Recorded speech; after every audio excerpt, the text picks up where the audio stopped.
It's me, your host, Halfd0rk, the dork with the most. All right, I got to work on that tagline a little bit more. But anyway, welcome in to another Sandstorm stream today. Great things are happening. First of all, a little bit of news. We'll probably review this halfway through the stream as well, but I do want to start us off with some things happening in the Sandstorm Metaverse. Not just Sandbox, but Sandstorm is going to be at CES 2023 in Las Vegas. Las Vegas? Did I say lost? Las Vegas.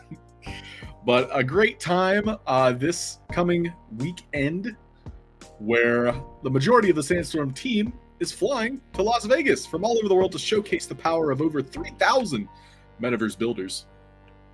Taking a look here. So, for a little bit of context as to what CES brings. Also, hi Daria Vox, thanks for the follow. Welcome in. If you guys are in the neighborhood, Las Vegas digital kind of conference here, it's January 5th through 7th. So that's coming quick. How much time do we have for that? So the 5th is on Thursday. So 5, 6, 7, we're looking Thursday through Saturday here. There's going to be 44,000 people, 40,000 digitally, media, tons of faces to network with, especially in the Web3 space. Looks like Sandstorm is going to be creating a lot of Metaverse connections, especially building. So I look forward to hearing about what's happening in that space. So premium builders on the Sandstorm marketplace will soon be able to gain access to certain tools to help them develop across virtual worlds. And so these tools provided by Sandstorm will supercharge development studios and individual builders globally. So going to be a lot of roadmap updates. So that'll be a lot of, I guess news, some beans, if you will. So if you are attending CES this January 5th through 7th in Las Vegas, Aria, Las Vegas, the team will be walking around all 3 days with t-shirts and hosting a $1,000 build proposal giveaway. Ooh, that's cool. So one lucky brand is going to get the premier introductory treatment to hopefully Sandbox, but other metaverses as well, such as Decentraland. And so, yeah, if you guys are interested, I would suggest updating your Sandstorm profile ASAP, because there's a lot of brands that will be viewing the marketplace this week. So, getting your brand out there, your own network, and expanding your own client list is very important when you're a builder in the Sandstorm. And that can be anything from building in VoxEdit to building in Blender for Decentraland to building in Game Maker, which is what we'll be doing today. So, yeah. CES booth, come check it out if you're in Las Vegas. Man, I wish I could, go, but I'm on the other side of the world. So, other news, there are 2 contests to talk about today. We've got Sandbox contest number 22, Eyes on the Ball.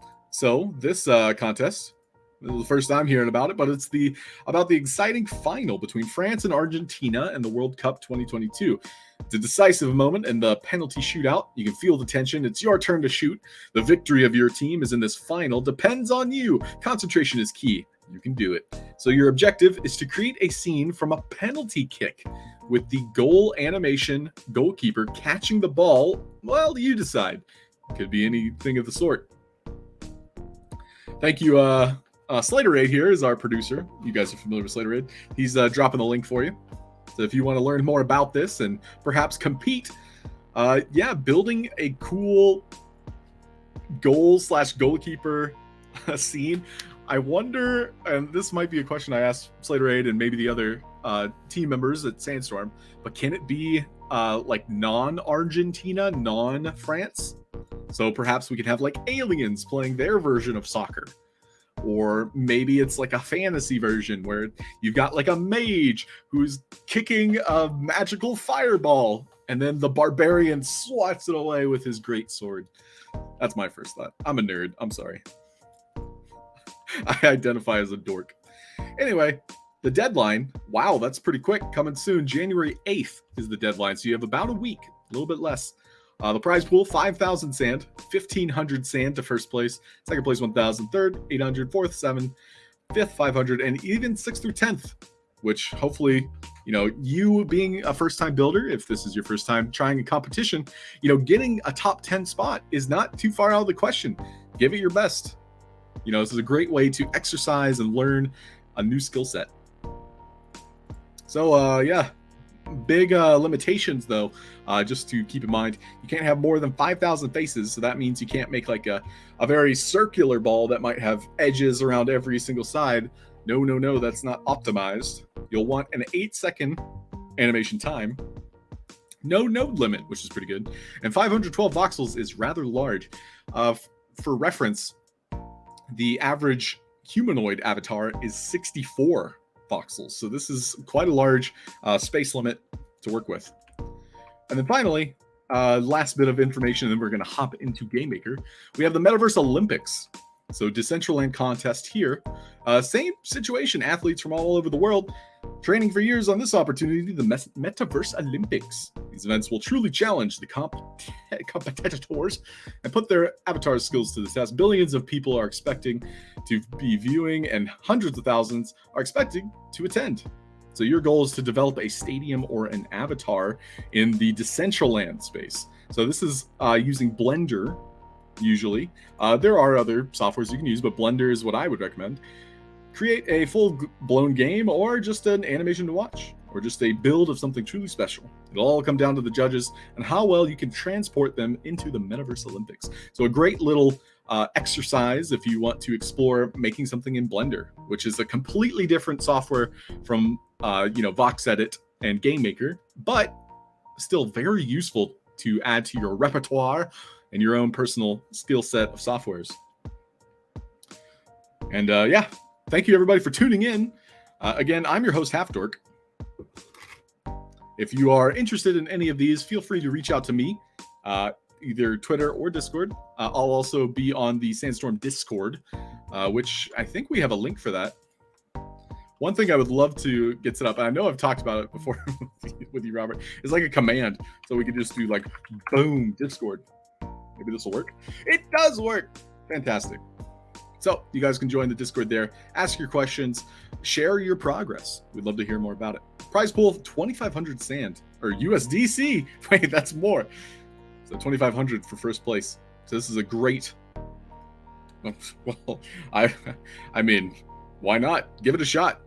But yeah, first, second, third, and fourth, all getting a cut of USDC. So without further ado, we're going to be hopping into the Game Maker today. So the Sandbox Game Maker, have you heard about it? Well, it's how many games are made in the sandbox. Perhaps you've played some in the alpha. Perhaps you've played a couple fun games, just browsing along. If you haven't yet installed the Sandbox Game Maker, let me drop a link for you. Now, what we're going to be working on today, or I should say talking about, is all of the basics. We want to make sure that you are ready to start building in the metaverse. So by having, a foundation in more ways than one, it'll help you learn the necessities, the necessary steps to build what you are imagining. So here's a link to get started if you've never installed the Game Maker before. Before we get, into the heat of it, let's just go ahead and exit and check out the homepage real quick. So a couple things. The first thing that happens when you log in, so you've already made an account, you log into the Game Maker, this is what you're presented with. You've got your drafts, your templates, and your drafts gallery. So me personally, I've made 8 to 10 games now. And so what you can do is you can create a new map from here, and this will give you a theme. Now, a theme is much like a biome in the Minecraft universe. So a biome, for a better description, would be like an environment. So a lake, for example, we're going to see grassy hills and a big pond in the middle. Desert's going to be sand, and there'll be cactuses ready for you to play with. And this is just a jumping off point, a starting point. I highly recommend you keep your land limited to a 1x1. Using a 4x4 or 3x3, even a 2x2, these are very inconsistent for when you're finally able to bring it to, the metaverse itself. Once you're able to publish your work, it's only going to be playable here at the moment in the drafts gallery, but if, let's say, one day you wanted to share it on the actual land page, or maybe you purchased land, well, unless you're kind of loaded or you won the lottery, you're probably going to start with a 1x1. And what's nice with a 1x1 is you're kind of optimizing yourself. You kind of have to have these restraints that allow your creativity to be, while constrained, you're going to be innovating and finding ways to make a 1x1 work. It looks small, especially when you're comparing it to like a 4x4, but there's more than enough space to do everything you need. And so that's what we're going to be working in, is a 1x1. This is the map we'll be using. But another thing before we hop back into this map, I do want to mention that there are templates. So these are other jumping off points. So other than, having a theme to start with, which is one way to just hop right into the Game Maker, I highly recommend, if you're learning behaviors, components, basically game logic, you're going to want to take a look at the templates page. So this is going to teach you anything from text to dialogues to how doors work to messages and enemy waves. So all of these are great tutorials to teach you the mechanics. Today, I highly encourage each and every one of you to ask questions. This is a live medium. We're streaming right now on Twitch and Twitter. But if you would like to ask me questions, you can come here Mondays, 1 p.m. Eastern Standard Time, and you'll be able to follow along, but also ask your questions, because I really do enjoy delving into whatever you're struggling with and kind of working it through, because I guarantee you somebody else out there has the same questions as you, but is too shy to ask, or perhaps they don't speak English that fluently. So if you are an English native speaker, word your questions to where we can help, and we'll do it. So a quick little look here at all the templates. You can learn about combat, collecting. You can get an idea of multiplayer, some puzzles, counters. There's death quests, collisions and physics. There's also other landscapes. So other than the biomes, these are other starting off points.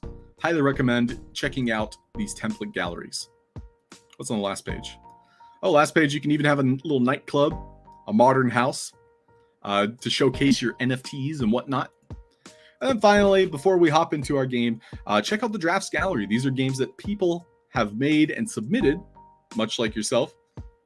And these are free to play. So any one of these games you can just immediately hop into and just, play. Most of them, like this one, Party Hall, it looks to be like a game jam entry. So if you haven't heard of what a game jam is, it's much like a Vox Edit competition that Sandstorm hosts, where game jams are you're building an experience that caters to a theme. So for example, the Warner Music Group, this game jam ends today, I believe. So you're not able to attend this one, but that does mean there's another game jam right around the corner. So if you are interested in game jams, again, ask your questions. Let me help you make some cool mechanics. And so, poke through some of these games. Maybe one of these inspires you. But without further ado, let's go ahead and hop into one of these templates. I picked the behaviors template, so behaviors 101. We'll go ahead and hop back into it. And we're just going to walk through each of the behaviors and learn with basics in mind. So while I'm sipping my coffee here, the one thing I want to pull up first is the control list. So taking a quick look at this, we can see all the various controls that will allow you to navigate the software. So first things first, and we'll kind of run through the list here.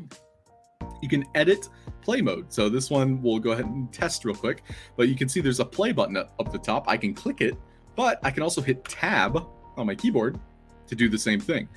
This is probably my most used hotkey, because you're often going to be checking mechanics every time you do a minor fix.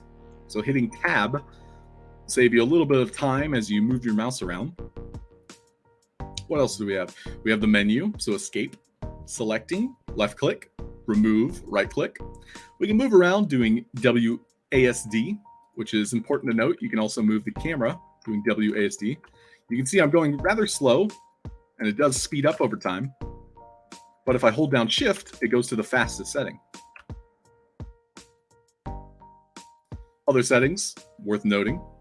We have rotating the camera, so we can more or less rotate from our oriented position here by doing Q and E. So you can see I'm rotating as though I'm on like a pivot using Q and E. We have page up and page down. So this, I believe, will do up and down. So my keyboard's a little different, but yeah, my page up is keybound to screenshots right now. Most of the time, instead of using those keybinds, I'm using the mouse. So with the mouse, you have a little bit more control because, well, you have a ball underneath your mouse. So it's very helpful to have that camera setting. You can see here, I'm unable to move it just clicking around, but I can hold down the middle mouse button and pan. I can also hold down Alt on my keyboard, and using the left mouse button, I can orbit around a point. So wherever I'm clicking, it's orbiting.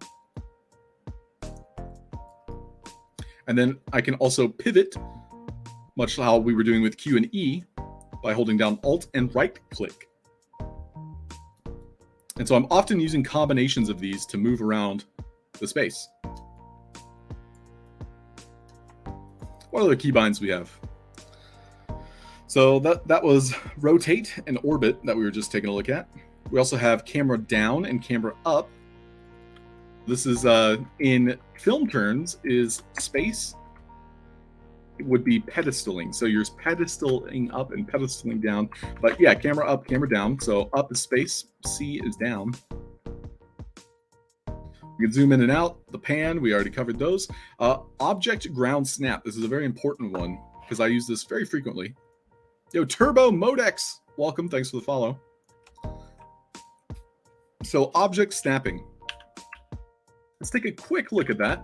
I have this radio here, and you can see when I bring the radio around,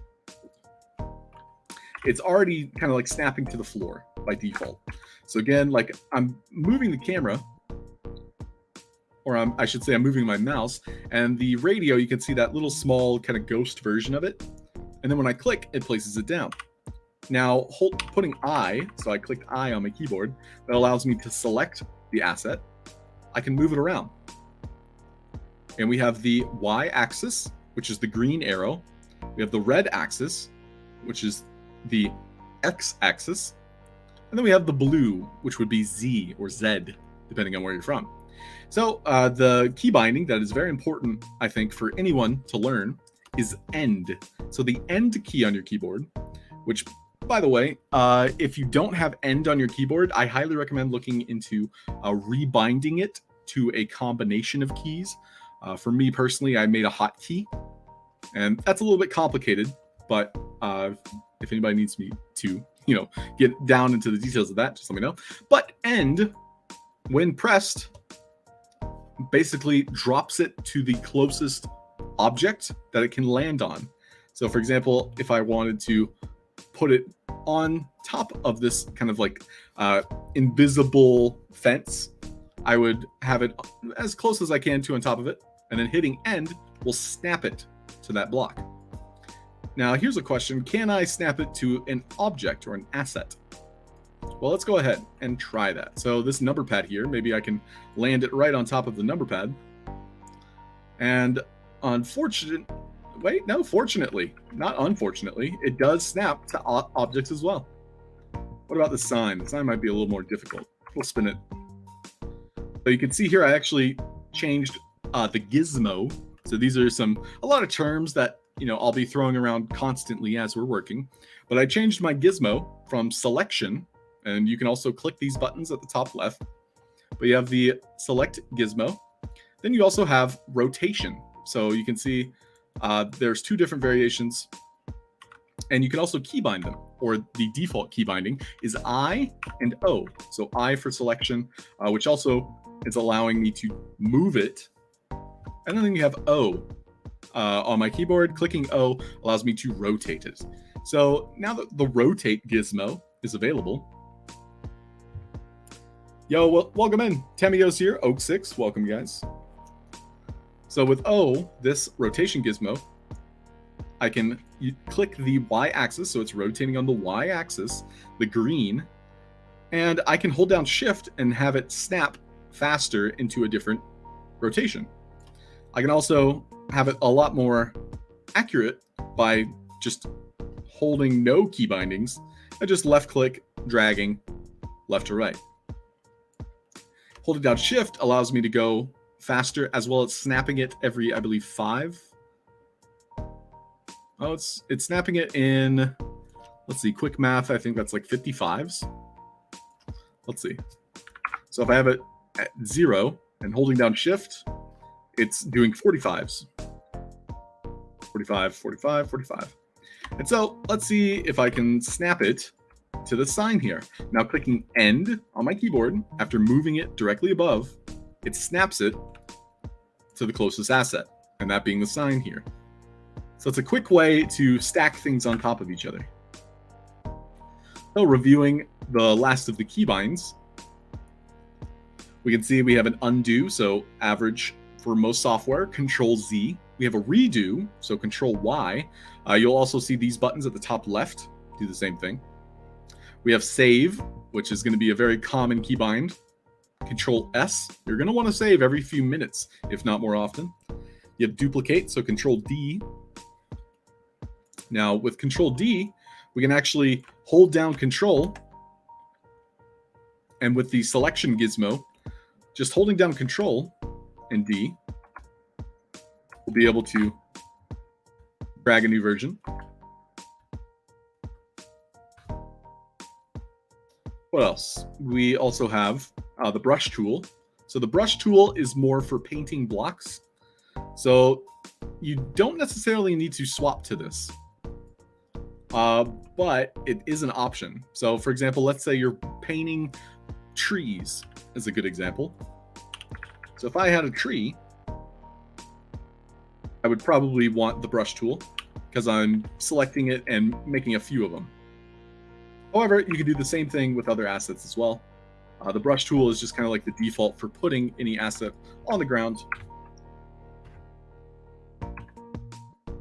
And so brush tool is U on your keyboard. We already did a quick little move tool, rotate tool tutorial. We also have the select tool, which won't have the same utility as the move tool. So you can see I'm clicking things. It does hide the gizmo, which might be helpful when you have a clutter of assets. You don't want to see that large gizmo that comes with the move tool. This one here, that's the gizmo.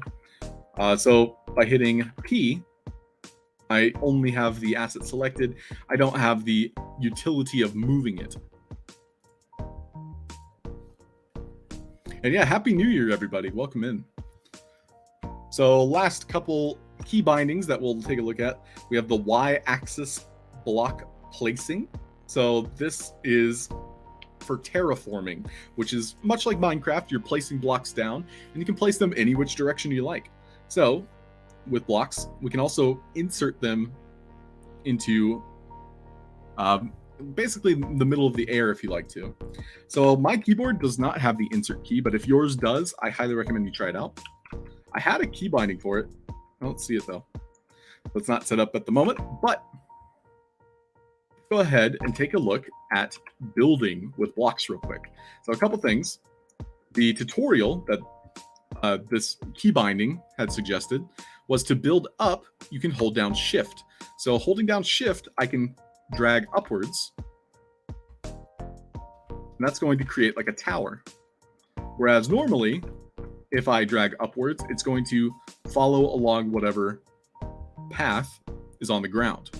But holding down shift, and you can do this in tandem, so doing both at the same time. Let's say I wanted to make a wall that's like 2 blocks thick. Well, I'll do 2 blocks, one direction, go as far as I need to for the wall, and now I'll hold down shift and drag upwards, and that's going to make our wall. So again, holding down the left mouse button allows me to drag, and it's only allowing blocks to be placed on the floor itself. But when I hold down shift, it allows me to build upwards. Very handy. So another thing to know or acknowledge with the building tools is we have diamond, cube, and sphere. So by default, you're going to be using the free block. But if you want to build something a little bit more extravagant using these tools, let's just say a cave system. So for this example, we do have, the side of this land. So what I'll do is I'll build a cave. And what I can do is use the diamond, cube, and spheres, these shapes with a certain, width, depth, and height to create, like various surfaces, thus building like a cave. And so this is a 1x1 land, and you can already see how much space we have to work with. I'm just going to build all the way to the opposite side. I'm still going. There it is, finally. So 1x1 land, you have all of that width to work with. Now I can use the cube. Let's go ahead and choose a different block. We'll do something a little bit, yeah, this will look good. Then we'll also take the bedrock. So I've got 3 different blocks to work from. So I'm going to take this cube space, and I'm going to shrink it down. We'll probably make it pretty high, so a large height. The depth, we're going to make it kind of like a column. So what I'll do is I'll place these kind of along the wall. So it's almost, it looks like it's supporting the cave itself. Let's say I needed a larger column here. I can hold down Shift, and I can make it reach the top. And we could place a couple more. And so I'm only going to put these around the perimeter.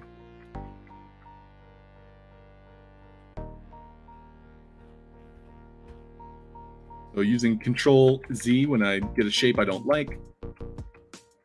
Nice. All right, with our third block, I'm going to use the sphere here. And this time, I'm going to set it to probably like 6, 6, 6, lucky number. And this time, I'm going to hold down Control. And this will allow me to replace blocks. So rather, I can put it against the wall here. And based on the origination of the circle, so the center of the circle, it's going to be replacing blocks.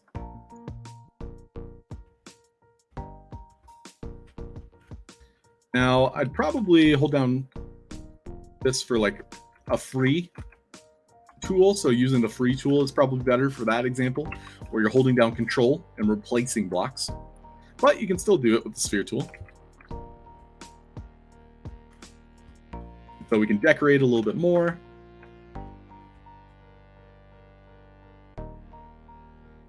Build along the edge here. One thing I like to do is use these tools, the diamond, the cube, and the sphere, to make certain shapes that might look unnatural, but will help set your game apart. So like, for example, let's say our cave here, I think it's too blocky. What if the walls themselves looked caved in? And so using the sphere shape, I'll put it at max, and I'm going to hold down right click and drag my mouse across. It's going to create these like indentures in the shape of a circle. And this is really cool for like caves and underground structures. And you can really like descend or ascend, make like a staircase. Let's say there's like a lava pit down here at the bottom. Using the free tool, I'll take the lava here, and we'll just go ahead and fill out this bottom portion.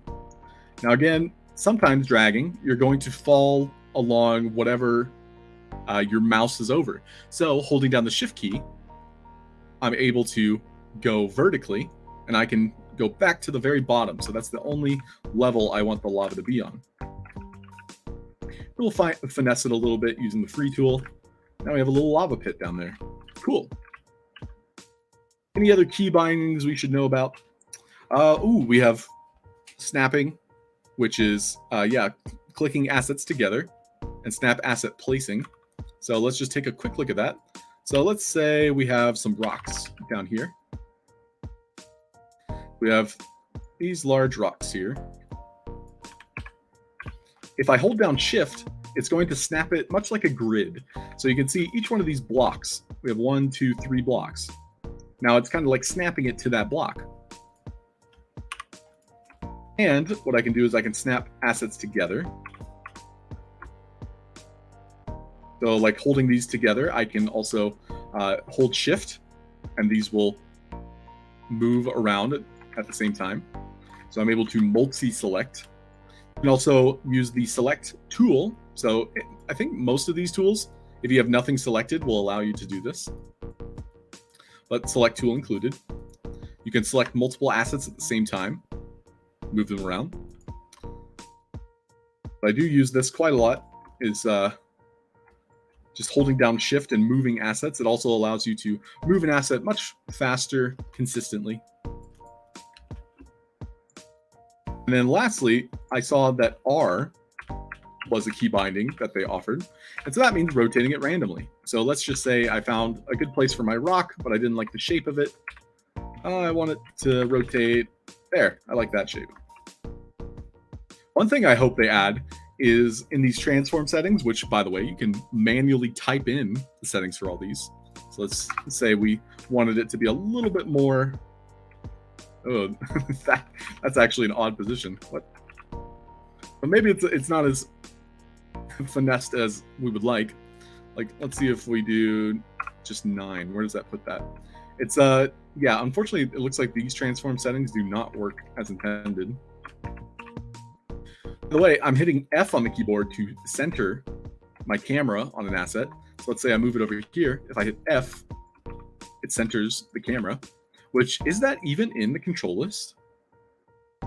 Wow, that's not. That's interesting. So F is a very important key binding that will allow you to center on whatever you have selected. And I think if you have multi-asset selected, it'll center it right in the middle. So wherever your gizmo is, pretty much. So this is again called a gizmo. This up, down, left, right kind of asset in the middle, which appears wherever your pivot point is on an asset. So yeah, again, if you guys have questions, I'm just kind of reviewing the basics. This is a good episode to learn if you're just now getting started in the sandbox. Let's see, what else? Replacing blocks. Yeah, we already covered that. So let's say I wanted maybe a lava pit down here, and we'll do it on the very bottom. I can hold down control, and that'll replace the very bottom rocks there. Nice. That's all the defaults of moving the camera, which I'll just do a quick review of what I'm doing. We're moving with WASD. I'm holding down Alt and moving the camera with my mouse, or you can also use Q and E to rotate your camera. You can hold down the middle mouse button, so your scroll wheel, if your mouse allows it. That'll allow you to pan based on your mouse movement. Control doesn't affect mouses. Shift allows you to move your camera a little bit faster. So if you're going WASD, holding down Shift allows that to go faster, which I understand was actually something a couple of creators did not think about. You know, you're usually moving around at whatever speed it allows you. But if you hold down Shift, you'll get there much faster. And you can use it all in combination. So right now I'm using the mouse and moving the camera. Yeah, it's a little bit jarring, but this will allow you to get from like point A to point B a lot faster. And probably one of my most used key bindings is F. So this is one of the key bindings that was not in the list, but hitting F centers you on whatever you have selected. And you can select things through the hierarchy. So the hierarchy is a button on the bottom left of the screen. You guys can't see it because of my camera, but on the bottom left, there's a button for hierarchy. And then let's say I wanted to find Jet, and I click him. I see all of his settings on the right side of the screen, which we're going to be reviewing those at length, is all of these settings. But let's say I wanted to see where he was. If I hit F, it allows me to jump directly to him. And this is a different Jet that we can also review. Which apparently Jet, this is an employee of the sandbox. Same with Mary. Like some of these characters are actually based off of actual sandbox employees, which is pretty fun. So now that we're into that, is there any questions? Feel free to ask. Hey, Dr. Metaverso, welcome. Drakusha, welcome. Hey, yo, hey, yo, hey, yo. But yeah, as for basics, yeah, we covered camera, we've covered building blocks. So again, you can select your blocks from the inventory. So a good key binding to learn to opening your keyboard binding is L. So hitting L is basically doing the same thing as this arrow here. So instead of working over here on the left side of the screen and then mousing all the way down here to click this little arrow, if you learn L on your keyboard, it does the same thing. So we can also filter our inventory by various things. We have the blocks, we have characters and entities, we have equipment. So equipment is great to have as a collectible, something the player can pick up. If it is labeled equipment, which this is done in advance through Vox Edit, which is something we will be reviewing on Wednesday. So if you guys are around Wednesday, same time, we're going to be doing a little bit more basics with the Vox Edit. The equipment is something that you kind of set in advance. So that's why it's its own category. If we throw that on the ground, it's going to have its own settings. For one, we'd want it to be collectible. And we're going to review all of these various logic components as we go. But yeah, just talking about them as they come up. So with blocks, that's what we were talking about before I went on a tangent. We're going to add these to our bar. So I'm dragging and dropping them up to 1 through 0. So these numbers are associated with our keyboard. So much like, 1, 2, 3, 4, 5, 6, 7, 8, 9, and 0 being on our keyboard, we can click those. And that'll allow me to swap between them. So usually I will build the terraform of a map, and that's going to be building the blocks. And I'll often drag and drop every block that I'll be working with, and then swapping between them as I see fit. So let's see how difficult it is for me to change this entire screen, which I'm going to go ahead and hide these other things that I don't need. And now I'm going to make like a very simple kind of racetrack around this. So holding down Control, I'm able to replace. I'm replacing the bottom floor here. Now we also have like this intersection. So I think I need to use specific angles. This one.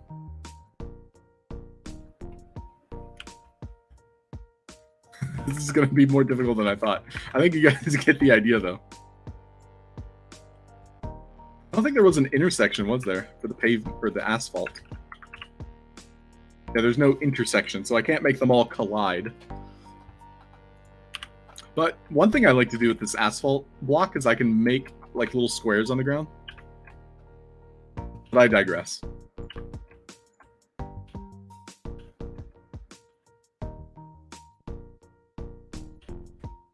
Hey, little square. And that might be fun to like make like a tile floor in a way.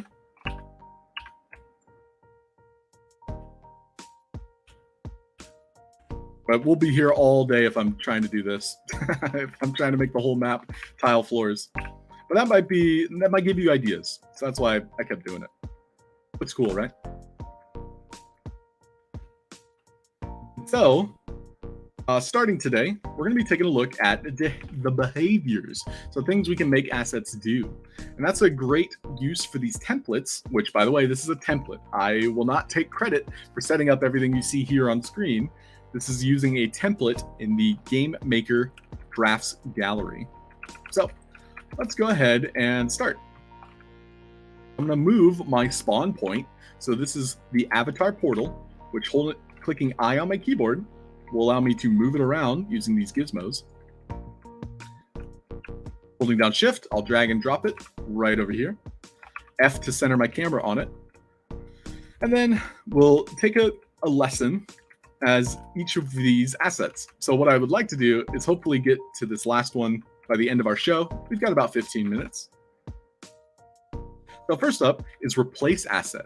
So this might be useful for a couple situations. Like let's say you have a torch that can be snuffed out. So perhaps an event happens where wind blows through a cave and it blows out all the torches. This is my first thought about this, but let's read at what they describe replace asset does. So the replace asset behavior allows someone to replace an asset with another one. Interact with this number pad to trigger the behavior, and then notice that the tree becomes a wrecked car. So by touching this number pad, it's swapping that asset. That asset. So let's take a look at it behind the scenes, and we're going to try and go through this slowly for the beginners out there. So first things first is we had a sign that we walked up to and talked to. So taking a look at the sign, we can see a lot of things at the top of the screen. So over here, we have a name and we have a little eyeball. So we can adjust the visibility of this sign. So maybe we want the sign to be invisible, but it's a sign. We want to approach it. We want to read it. We also have a star next to the name. So I can change the name to anything I like. So like sign, replace asset. And I can hit the star. That would allow me to find it faster. I believe it'll show up here, right? So the star, I was assume should be in the hierarchy. Otherwise, there's not really a use for it. Stars can also be used for your inventory. So if you have favorites, so let's say like these blocks, I can sort them by the stars. So I'm not sure why that's there if it doesn't really do anything. If there are already game devs out there that knows what this star does, I would love to hear it. But moving on, we can see the transform positions. So we can see the rotation and the position itself. We just noticed that this positioning is not consistent. So I'm adjusting it by like 0.5%, and it's moving it way too far. We do have to click off of it for it to reset back to those correct parameters. However, I do know the rotation should work as intended. So we can see here, rotating it on the x-axis bends it backwards and forward. Y-axis is probably the one you'll be using the most. Hey, Radical X9, welcome in. Thanks for the follow. Hey, Go West. What's up, dude? Welcome. And so typing in numbers here, usually on a 45-degree ratio is what you're looking for.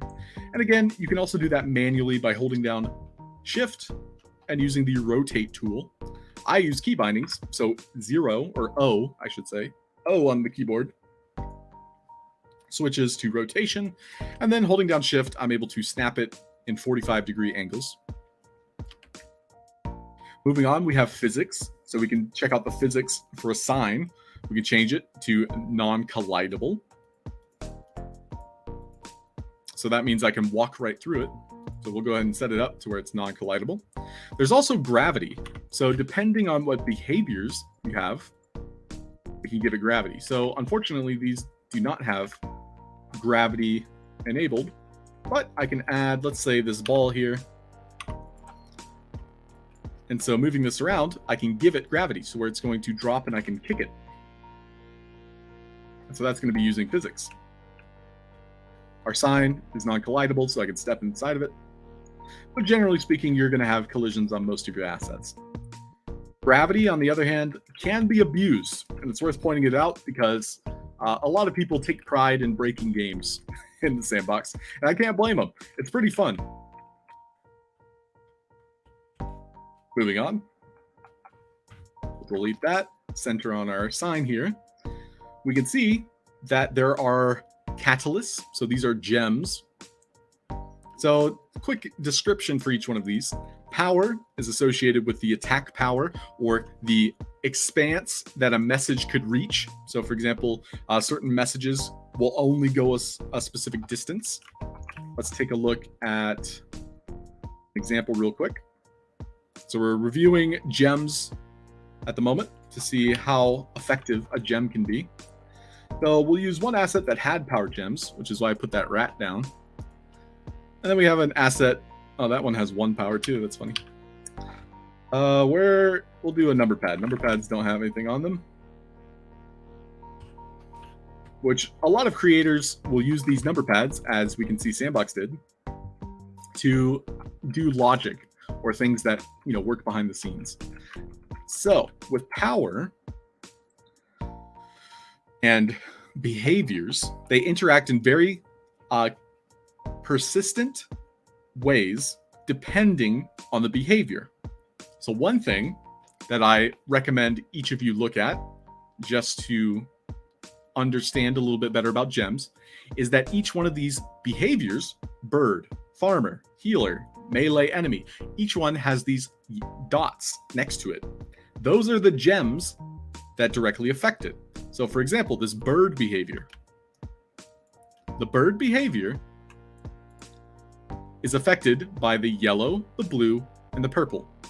So that means power affects it, speed affects it, and magic affects it. And so we're going to review this as we, you know, go through these lessons, but we can see that it can fly further. So the minimum width and the maximum width is limited to 2 and 6. And so that's generally speaking like the block expands. So like 2 blocks to 6 blocks. It can go about 6 blocks per second, I suppose is a good way to phrase it. And then it can go as high as 5 blocks and as low as 2 blocks above its starting point. We can see quickly how that looks. I'm going to go ahead and remove behaviors from these. And so now we're going to have a flying number pad above us. Great. So reviewing these gems here, we have a giant rat here that has 31 power. So now I'm going to add the same behavior, the bird behavior, to this rat that has 31 power. And it also has 23 speed, so that will also affect the behavior. And we can see it has a direct influence on the flying speed, the minimum width of the flying, and the max width. And we can see it's greatly affected those. So let's see what it looks like in game. So now my giant rat is flying quite comically, in fact. But hey, he's having fun. Now it's also worth noting that my rat has 0 magic. However, the magic attributes were still affected. And that's something the Sandbox has. I think they're going to be tuning it. So it's just worth noting that a lot of these are still a work in progress. So for example, these numbers should not be as high as they are. Same with its health. Its health also shouldn't be this high, because health is associated with the red gem. And so 1046, it's kind of like calculating all of the gems, but I digress. And so this little character here, again, we can slap on a bird behavior and understand that, you know, 1 power doesn't really do much for it. Anyway, moving on. So we had our replace asset. Let's keep reviewing now that we know what power gems do. Power affects the strength of an asset, as well as like how far it can fly. Defense is going to be like the health. I believe it also is the retreat of an asset. So how an asset reacts to being attacked. Like it can run faster if its defense stat is higher. Speed is its general running. So if it's just, you know, running along, that's how fast it can go. Also platforms. And there are multiple uses for these. I'm just giving you a vague idea of what they affect. Magic is going to be the interaction distance. So if I have a high magic, I can basically use the force to push a button, you know, like 2 blocks away.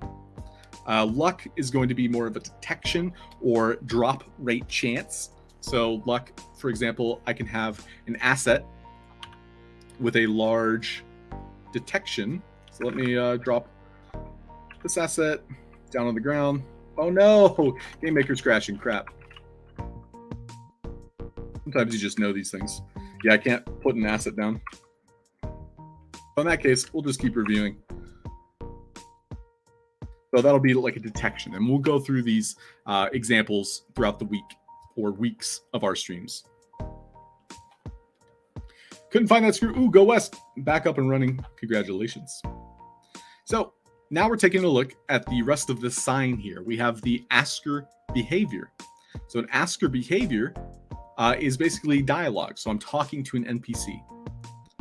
We can click the edit logic button to learn more about it.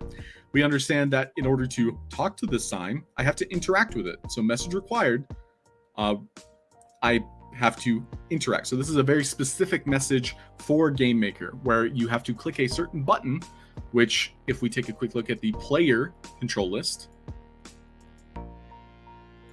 is interact E. So E on your keyboard is how you interact with assets. We do have other key bindings worth taking a look at, such as attacking, combo attacks, heavy attacks, thrust attacks, parry, hiding life. Interesting. I'm glad they added that control. That's something that game developers need to keep in mind, is this one. And then also just moving around the space using emotes, climbing, rolling, sitting, hiding the UI, and the quests. But so yeah, now we know how interact messages work. So this is very specific to the E key binding. We can also make this asker only once, so I can only read this sign one time. We can see the speaker name, so we'll see if there's like a little name tag above our dialog box, which we can just check out real quick. We can see the replace asset name tag, and then the bulk of text, and then we have the player response. So we'll just take a quick look at what that is. Player response is the answers. So if I were to add different answers,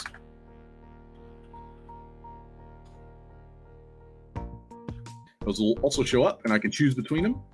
And depending on which choice I pick, different things can happen. So for example, I could have only one of these be the correct answer in a quiz. That's a very common use for this. And that would then send out a message that triggers an event or triggers the next page of dialogue. We also have a delay here. So that's going to, upon interaction, take a full second before it appears, or at least makes the answers appear. The question itself will be instant. And then, depending on which answer the player chooses, a message goes out. So messages are the crux of Game Maker. And that's going to be our next session, is talking about messages and how to incorporate them into your game and what their various uses can be. And now just to finish with these assets here, we have components. There's tons of different components, but this one's using an indicator, which allows us to understand, oh, it's readable. So it displays an interaction when we approach it. So that is this, where it hovers and we can see the E read. So that's telling us that it's readable. I just wanted to kind of go over these various inputs, on each one of these assets, just to kind of understand it better. I think this helps beginners a little bit. We can also attach a quest to it, so it'll have like an icon above it, such as an exclamation point or a question mark. And that's associated with quests, which is we'll take a look at in another session. And then we also have a display. So if I had sign displaying above it, I can have that basically hanging on top of it, and we'll see it as we approach. And we also have display arrow and an interaction. We can see how those look. We can see the text of the sign, which fades out and fades in, as well as this little arrow that has appeared. And when I talk to it, it's going to have that little interaction effect. Great. So I think we're coming to a close here.